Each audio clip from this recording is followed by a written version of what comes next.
कल असतो. आपण विश्वास करू शकणार नाही. आम्हाला वाटलं असेल हे दूर दूरपर्यंत आहे, परंतु हे आता आपल्या घरापर्यंत येऊन ठेपलं आहे. आम्ही शाळा चालवतोय, आम्ही शाळा चालवता चालवता अशा बऱ्याच घटना आमच्यापर्यंत आल्या.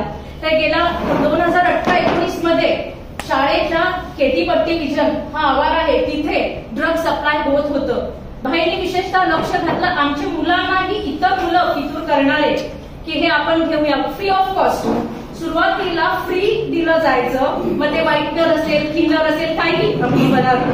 त्यामुळे तो मुलांना चस्का लागल्यासारखं लागायचं आणि यामुळे ते त्या गुरफटत चालले होते या व्यसनामध्ये.